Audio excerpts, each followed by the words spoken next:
बड़े धर्म गुरुओं से पूछा, जब कोई नहीं था, न श्री राम थे, न ब्रह्मा थे, न शिव थे, जब कोई नहीं था तो सवाल पैदा होता है कि मनु पूजते किसको थे। कोई कहता है कि शिव को पूजते थे, लेकिन उनके पास इल्म नहीं है।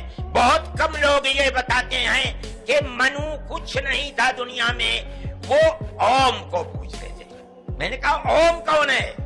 बहुत से लोगों ने कहा कि वो एक हवा है जिनका कोई रूप नहीं है, कोई रंग नहीं है, वो दुनिया में हर जगह है, हवा हर जगह है। उन्होंने आसमान बनाया, उन्होंने जमीन। मैंने कहा कि अरे बाबा, इन्हीं को तो हम अल्लाह कहते हैं। लोग जी ने बड़ी प्यार मोहब्बत की बातें की, किंतु उसके बाद जो मदनी साहब का वक्तव्य हुआ, हम कोई उससे सहमत नहीं है। और मैं आपसे निवेदन करना चाहता हूँ, हमें केवल जोड़ने की बात अगर करनी है, प्यार मोहब्बत की कीजिए। ये जितनी कहानी सुनाई है, अल्लाह मन्नू ये वो, उससे 4 गुना कहानी मैं सुना सकता हूँ। मैं मदनी साहब, आप मेरे पिता तुल्य हैं, मैं आपको दावत देता हूँ शास्त्रार्थ के लिए।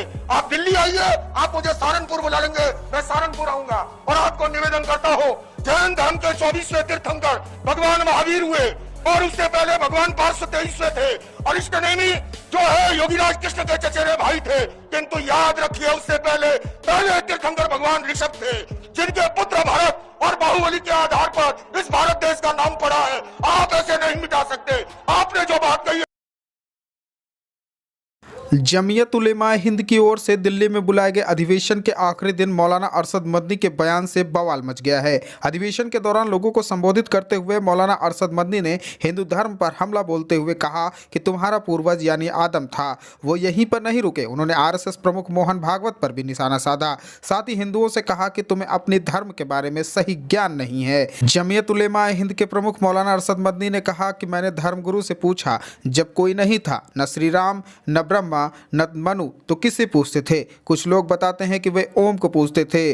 तब मैंने कहा कि उन्हीं को तो हम अल्लाह, आप ईश्वर, फारसी बोलने वाले खुदा और अंग्रेजी बोलने वाले गॉड कहते हैं। इसके बाद उन्होंने कहा कि अल्लाह ने इस धरती पर मनु यानी आदम को उतारा, जिसकी पत्नी हव्वा है, जिसको तुम हेमवती कहते हो। ये हिंदू, मुस्लिम, सिख, ईसाई सबके पूर्वज हैं। बड़े बड़े धर्म गुरुओं से पूछा, जब कोई नहीं था, न श्री राम थे, न ब्रह्मा थे, न शिव थे, जब कोई नहीं था तो सवाल पैदा होता है कि मनु पूजते किसको थे। कोई कहता है कि शिव को पूजते थे, लेकिन उनके पास इल्म नहीं है। बहुत कम लोग ये बताते हैं कि मनु कुछ नहीं था दुनिया में, वो ओम को पूजते थे। मैंने कहा ओम कौन है? बहुत से लोगों ने कहा कि वो एक हवा है जिनका कोई रूप नहीं है, कोई रंग नहीं है, वो दुनिया में हर जगह है, हवा हर जगह है। उन्होंने आसमान बनाया, उन्होंने जमीन। मैंने कहा कि अरे बाबा, इन्हीं को तो हम अल्लाह कहते हैं, इन्हीं को तो तुम ईश्वर कहते हो, इसी को तो हम अल्लाह कहते हैं। फारसी बोलने वाले खुदा कहते हैं, अंग्रेजी बोलने वाले गॉड कहते हैं। इसका मतलब यह है कि मनु एक अल्लाह, मनु यानी आदम, एक ओम यानी एक अल्लाह को पूजते थे। ये हमारे मुल्क की। जमीयत उलेमा हिंद के प्रमुख मौलाना अरशद मदनी के इस बयान पर जैन गुरु लोकेश मुनि ने स्टेज पर खड़े होकर विरोध जताया। बयान से नाराज कई लोगों ने तुरंत ही मंच छोड़ दिया। बड़ी प्यार मोहब्बत की बातें की, किंतु उसके बाद जो मदनी साहब का वक्तव्य हुआ, हम कोई उससे सहमत नहीं है। और मैं आपसे निवेदन करना चाहता हूं, हमें केवल जोड़ने की बात अगर करनी है, प्यार मोहब्बत की कीजिए। ये जितनी कहानी सुनाई है, अल्लाह मन्नू ये वो, उससे 4 गुना कहानी मैं सुना सकता हूँ। मैं मदनी साहब, आप मेरे पिता तुल्य हैं, मैं आपको दावत देता हूँ शास्त्रार्थ के लिए। आप दिल्ली आइए, आप मुझे सहारनपुर बुला लेंगे, मैं सहारनपुर आऊंगा। और आपको निवेदन करता हूँ, जैन धर्म के 24वें तीर्थंकर भगवान महावीर हुए, और उससे पहले भगवान पार्श्व 23वें थे, और इष्टनेमी जो है योगीराज कृष्ण के चचेरे भाई थे, किंतु याद रखिए उससे पहले तीर्थंकर भगवान ऋषभ थे, जिनके पुत्र भरत और बाहुबली के आधार पर इस भारत देश का नाम पड़ा है। आप ऐसे नहीं मिटा सकते। आपने जो बात कही है मैं सहमत नहीं हूं और मेरे सारे सर्वधर्म के संत कोई इससे सहमत नहीं है।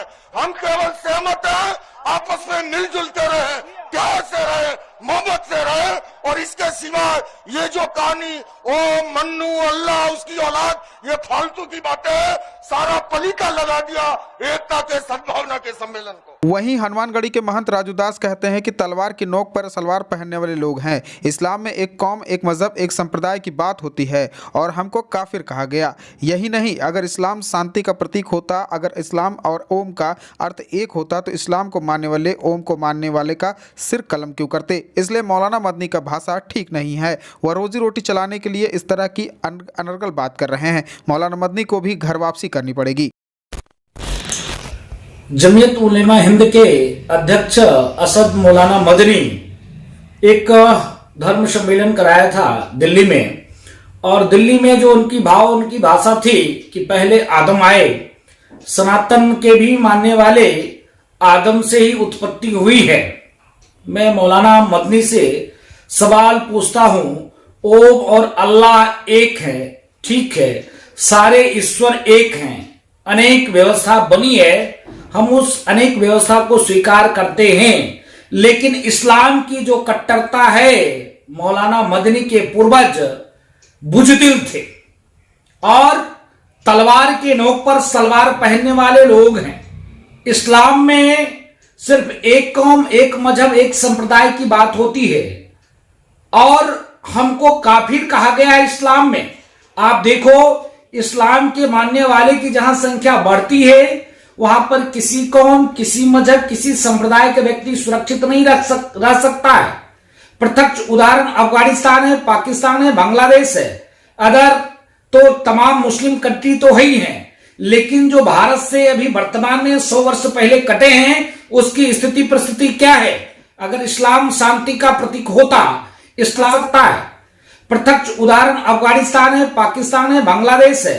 अदर तो तमाम मुस्लिम कंट्री तो है ही हैं, लेकिन जो भारत से अभी वर्तमान में 100 वर्ष पहले कटे हैं, उसकी स्थिति परिस्थिति क्या है। अगर इस्लाम शांति का प्रतीक होता, इस्लाम और ओम का एक अर्थ होता, तो क्या ओम के मानने वाले, सनातन के मानने वाले का सर कलम इस इस्लामिक कट्टरपंथियों के द्वारा क्यों होता।